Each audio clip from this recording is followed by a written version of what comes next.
ब्रह्म मुहूर्त क्या है? ब्रह्म मुहूर्त में उठने के क्या क्या फ़ायदे हैं? किस समय को ब्रह्म मुहूर्त कहा जाता है, जानेंगे आज की इस वीडियो में। नमस्कार दोस्तों, मैं हूं आपका दोस्त प्रेम आर्या और स्वागत करता हूं अपने यूट्यूब चैनल थैंक्स शिवजी में। दोस्तों, महर्षि मनु जी कहते हैं कि वेदों को समझना आम इंसान के लिए बड़ा मुश्किल है। इसीलिए महर्षि मनु मनुस्मृति में कहते हैं कि यदि कोई आम इंसान वेदों को आसानी से समझना चाहता है तो वह ब्रह्म मुहूर्त में उठ के वेदों का पाठ करे। तो आखिर ऐसा क्या है ब्रह्म मुहूर्त में, जिसके बारे में मनुस्मृति में मनु महाराज ने स्वयं जिक्र किया है, जानेंगे आज की इस वीडियो में। दोस्तों, आपने हिंदू धर्म के लोगों में एक बात तो ज़रूर देखी होगी कि वो जब भी कोई छोटा बड़ा कोई भी काम करते हैं तो पंडित जी को बुलवा के मुहूर्त निकलवाते हैं। वैसे तो कोई भी समय अशुभ या शुभ नहीं होता, लेकिन अगर किसी सही समय पे किसी काम को किया जाए तो वो आसानी से हो जाता है। इसलिए हमारे ऋषि महर्षियों ने काल को 30 भागों में बांटा है, जिसको हम मुहूर्त कहते हैं। और उन्हीं 30 मुहूर्तों में से आज एक मुहूर्त के बारे में हम बात करेंगे, जिसका नाम है ब्रह्म मुहूर्त। जो लोग बीमारियों से मुक्त और लंबी आयु पाना चाहते हैं, उन लोगों को ब्रह्म मुहूर्त में ज़रूर उठना चाहिए। आइए बात करते हैं ब्रह्म मुहूर्त में उठने के फ़ायदे की। पहला जो फ़ायदा है वो है आपकी मेमोरी, यानी कि आपकी याददाश्त इतनी तेज़ हो जाएगी कि आप किसी भी चीज़ को बड़ी आसानी से याद कर सकते हैं। यदि आप 7 दिन के लिए ब्रह्म मुहूर्त में उठते हैं तो आपके काम करने की शक्ति बढ़ जाती है। दोस्तों, मैं अपनी एक स्टोरी आपको सुनाता हूँ। जब मैं नया नया ब्रह्म मुहूर्त में उठ के ध्यान करता था तो एक दिन ऐसा हुआ कि मैं धूप में काम कर रहा था। मैं काम करते ही जा रहा था, ना मुझे थकान लगी ना ही मुझे पसीना आया। पहले तो मैं बहुत हैरान हुआ, क्योंकि मैं कभी भी ज़्यादा देर तक धूप में काम नहीं करता था। तब से ही मैंने ब्रह्म मुहूर्त में उठना शुरू कर दिया। उस वक्त मेरी उम्र थी 17 साल, लगभग ये बात है 2018 की।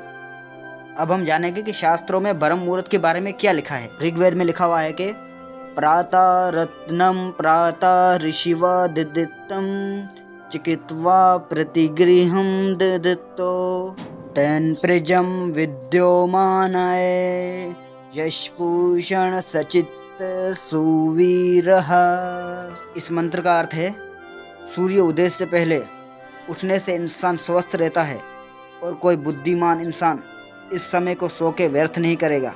इस समय उठने वाले इंसान हमेशा सुखी और ऊर्जावान होते हैं और उनको लंबी आयु की प्राप्ति होती है। और ब्रह्म मुहूर्त में उठने से मनुष्य का चेहरा कमल की भांति खिल जाता है। दोस्तों, ये बातें हमारे वेदों में करोड़ों साल पहले लिखी गई हैं, जो हमारे महापुरुषों ने, हमारे ऋषि मुनियों ने लिखी हैं। अब बात करते हैं विज्ञान की। तो विज्ञान कहता है कि जब आप सुबह सुबह उठते हैं तो शुरू के 15 मिनट आपका कॉन्शियस माइंड सक्रिय होता है और आप कोई भी इन्फॉर्मेशन जब उस मन को देते हैं तो वो मन जल्दी उस इन्फॉर्मेशन पे काम करना शुरू कर देता है। जो लोग ब्रह्मचर्य का पालन करते हैं और उसके साथ साथ ब्रह्म मुहूर्त में उठते हैं, ऐसे लोगों को 2 तरह से फ़ायदा मिलता है। एक सूक्ष्म, यानी जो ब्रह्म मुहूर्त में उठते हैं उनको मानसिक, और जो ब्रह्मचर्य का पालन करते हैं उनको शारीरिक फ़ायदा मिलता है। इसलिए ये दोनों चीज़ें यदि आप साथ में करें तो सोने पे सुहागा है। तो अब बात करते हैं ब्रह्म मुहूर्त के समय की, कि किस समय को ब्रह्म मुहूर्त कहते हैं। तो हमारे ऋषि कहते हैं कि सूर्य उदय से 2 घंटे पहले के समय को ब्रह्म मुहूर्त कहते हैं। यदि हम घड़ी में देखें तो सुबह के 3:30 से लेके 5:30 बजे के टाइम को ब्रह्म मुहूर्त कहा गया है। यदि आप ब्रह्म मुहूर्त में उठते हैं तो इनके अनेकों फ़ायदे आपको मिलेंगे। अब हम बात करते हैं कि ब्रह्म मुहूर्त में उठ के करेंगे क्या।